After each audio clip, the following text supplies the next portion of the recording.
স্বপন সারাদিন গাধার মতো খেটে বাড়ি ফেরার পথে ভাবতে লাগলো, সারা দিন কত কষ্ট করি, যদি একটা মাটির ভাঁড় পেতাম যেটায় ভর্তি টাকা কড়ি থাকতো, তবে এই কষ্ট আর করতে হতো না। শুধু বসে বসে খেতাম আর রাজা বাদশার মতো হুকুম করতাম, কিন্তু এই পোড়া কপালে কিছুই লেখা নেই।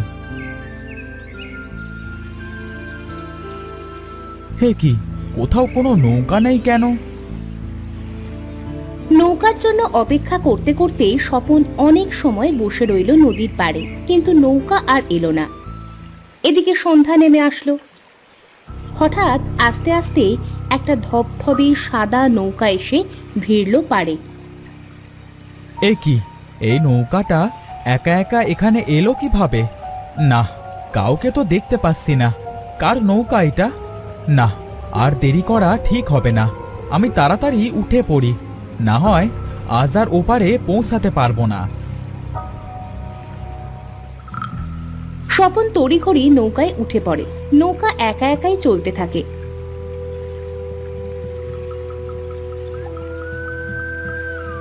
মাঝ নদীতে গিয়ে হঠাৎ স্বপন লক্ষ্য করে নৌকার পাশের একটা সাদা কাপড়ে জড়ানো কেউ শুয়ে আছে। ওরে বাপরে, এটা কি? শেষে কি ভূতের পাল্লায় পড়লাম নাকি রে? ওরে, কে আসিস? বাবা রে, আমারে বাঁচা! কে আসিস রে? ওরে মা রে, বাবা রে, মরে গেলাম রে! এই, তুই চেঁচাচ্ছিস কেন রে? হ্যাঁ, ওরে বাবা রে, ভূতে যে আবার কথা বলে! আমি এখন কি করি? আমি ভূত নই, আমি হলাম এই নৌকার যাত্রী।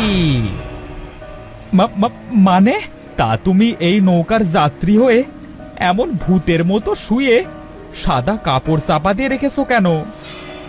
কারণ আমি লাশ, আমার মৃত্যু হয়েছে, আর আমি তোমায় একটি প্রশ্ন করব।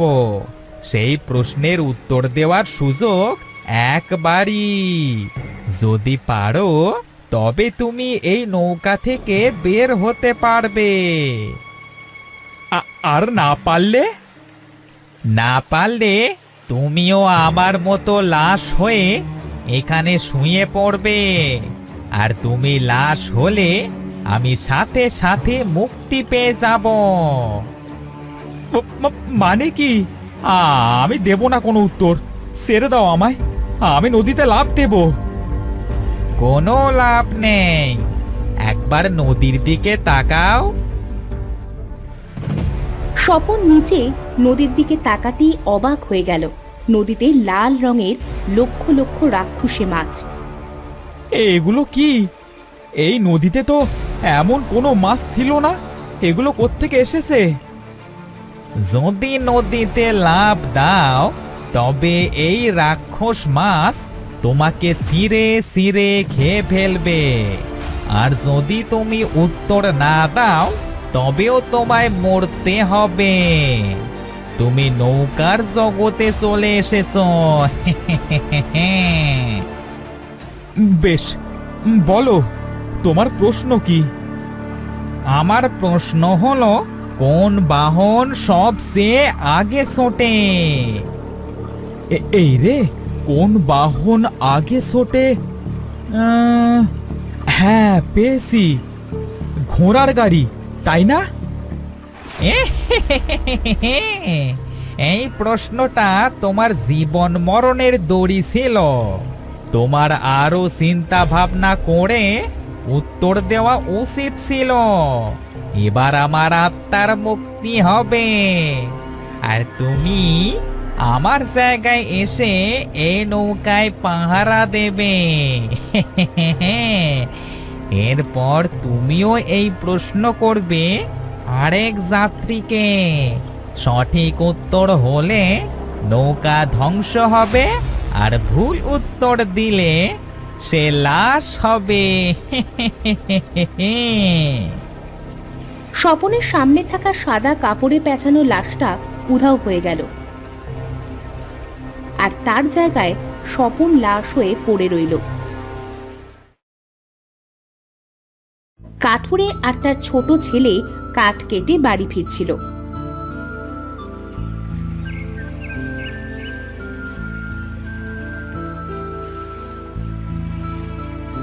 দূর দূর দূর দূর দূর, আরে আজ এত দেরি হয়ে গেল না, একটা নৌকাও নেই। ওই দেখো বাবা, একটা নৌকা এসে পাড়ে ভিড়েছে। হ্যাঁ তাই তো, কিন্তু ওটাই তো কেউ নেই, সাদা একটা নৌকা।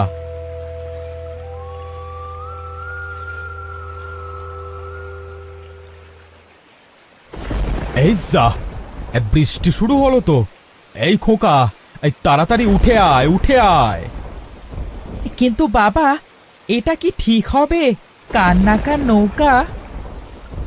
আগে তো আয়, না হলে বৃষ্টিতে খুব ভিজবো। বেশ, চলো তবে।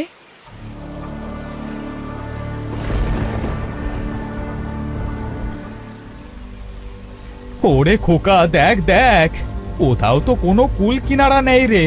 এসব কি হচ্ছে আমার সাথে? কি চাও তুমি আমাদের কাছে? মুক্তি চাই। আমি একটা প্রশ্ন করব, সেই প্রশ্নের সঠিক উত্তর দিলে তোমরা পারে পৌঁছাবে, আর না পারলে আমার মতো লাশ হয়ে এখানেই থাকবে, আর আমি চলে যাব। তোমরাও অপর বলির জন্য মানুষ খুঁজবে। আচ্ছা, প্রশ্ন করো। কি বলছিস খোকা? না পারলে আমরা লাশ হয়ে যাব যে? উত্তর না দিলে আমরা কোনোদিনই বেঁচে বাড়ি পৌঁছাতে পারবো না বাবা। লাশ, তুমি জিজ্ঞেস করো। কোন বাহন সবচেয়ে আগে ছোটে? এই রে, আমার তো মাথায় কিচ্ছু আসছে না। পেয়েছি, পৃথিবীতে সবচেয়ে দ্রুতগামী হলো সময়, তাই সময়ের বাহন সবচেয়ে আগে ছোটে। কি ঠিক বললাম তো? না, এটা হতে পারে না। সে উত্তর আমি দিতে পারিনি, সেটা তুমি দিতে পারো না। অসম্ভব। হ্যাঁ, আমি দিলাম, এবার আমাদের পারে পৌঁছে দাও। হ্যাঁ, আমার ছেলে তো পেরেছে তোমার প্রশ্নের উত্তর দিতে, তাই এবার আমাদের যেতে দাও। না, কোনো দিনই না। আমি তোমাদের মেরে ফেলবো, না হলে আমি ধ্বংস হয়ে যাব। কথা ছিল এমন প্রশ্ন করবার যেন কেউ না পারে। তবে রে বিশ্বাসঘাতক, এই নৌকা আমার কুড়ালের জোরে আজ ভেঙেই ফেলবো, যা হয় হোক। হ্যাঁ বাবা, আমাদের এখনই এই নৌকা ভাঙতে হবে, হয়তো তবেই শেষ হবে এই অলক্ষণে নৌকার খেলা। বাবা আর ছেলে মিলে নৌকাটাকে দুধার দিয়ে কাটতে লাগলো। না, তোরা এটা করতে পারিস না, ভাঙবি না নৌকা। আ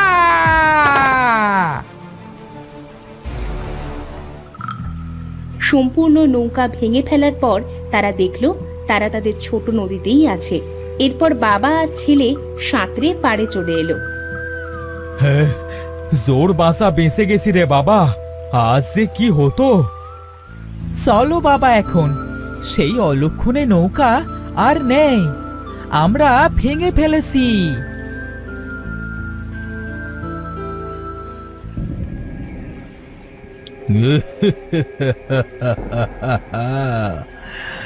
বোকা কাঠুরে আর বোকা ছেলে, আমি আজ হাজার হাজার বছর ধরে ঘুরে বেড়াচ্ছি এই পৃথিবীতে, কতজন আমায় ভেঙে ফেলেছে এর আগে, কিন্তু আমি কখনো মরিনি।